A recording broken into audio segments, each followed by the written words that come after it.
El Amazonas. Normalmente, cuando pensamos en él, nos viene a la cabeza la idea del pulmón del planeta, ¿verdad? Una selva inmensa, vital.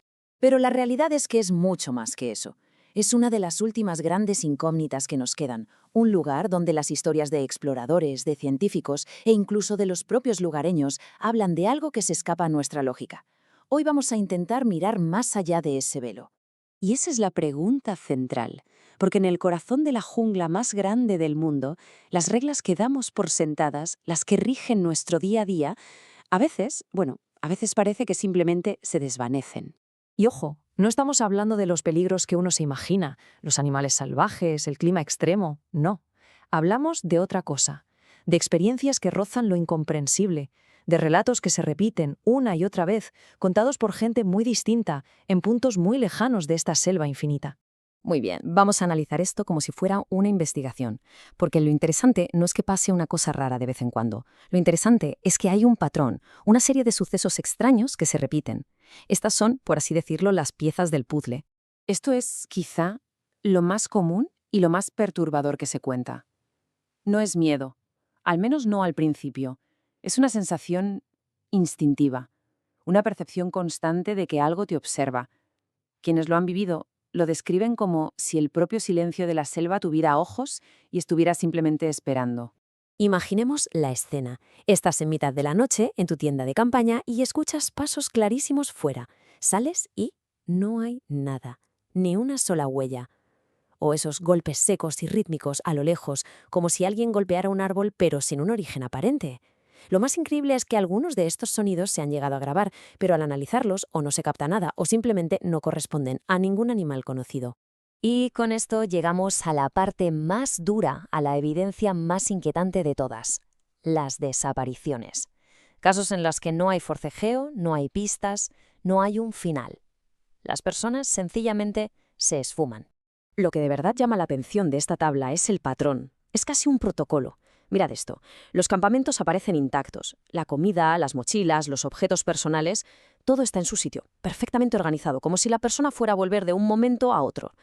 Pero la clave es la ausencia total de pruebas. No hay huellas que se alejen del campamento, no hay señales de que se hayan llevado a alguien a la fuerza, nada. Es como si se hubieran evaporado en el aire. Y luego está esto. La propia realidad parece doblarse. Hay relatos de exploradores muy experimentados que aseguran que un sendero que conocían perfectamente, de repente ya no está. O peor, que los lleva una y otra vez al mismo punto, como si caminaran en círculos sin poder salir. Y también está lo del tiempo, esa sensación de que han pasado horas cuando solo han sido minutos, o al revés. Es como si la selva jugara con la mente. Vale, entonces, ¿cómo intentamos explicar todo esto? Pues, a grandes rasgos, hay dos formas de verlo que chocan frontalmente: la explicación científica y la que viene de lo ancestral. La ciencia, lógicamente, busca respuestas en nuestra cabeza, en la psicología. El estrés, el aislamiento extremo, la falta de estímulos, todo eso puede provocar alucinaciones y alterar cómo percibimos la realidad. Es una explicación perfectamente válida. El problema es que esta explicación, aunque lógica, no responde a todo. Deja preguntas importantes en el aire. Si solo es estrés, ¿por qué los relatos de gente de culturas y épocas distintas son tan parecidos? ¿Y cómo explica esto las pruebas físicas, como la ausencia de huellas? Y aquí está el punto clave. Muchos investigadores que han estudiado estos casos a fondo admiten que la psicología explica una parte, pero siempre queda un residuo, un núcleo de experiencias que se resiste a cualquier explicación convencional. Sencillamente no todo puede ser producto de una mente alterada. Y esto nos lleva a una perspectiva que lo cambia todo. Para los pueblos que llevan viviendo allí miles de años, la respuesta no está en la mente humana, está en la propia selva. Para ellos, el Amazonas no es un lugar, es un ser, una conciencia inmensa, antiquísima, que siente, que reacciona y que tiene sus propias leyes. Y ojo, esto no es una metáfora poética, es la base sobre la que construyen toda su visión del mundo.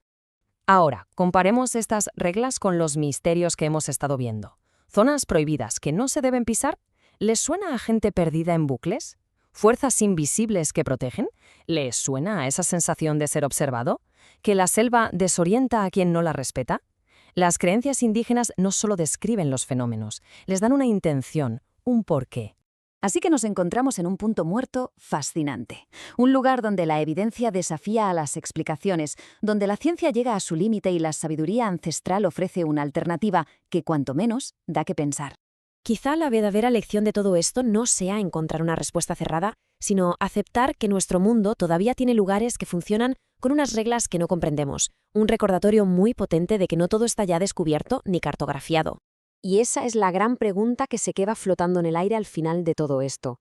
¿Estamos atravesando simplemente un ecosistema complejo o estamos adentrándonos en el dominio de algo mucho más antiguo, mucho más vasto e inteligente que nosotros? La respuesta, de momento, pertenece al silencio del Amazonas.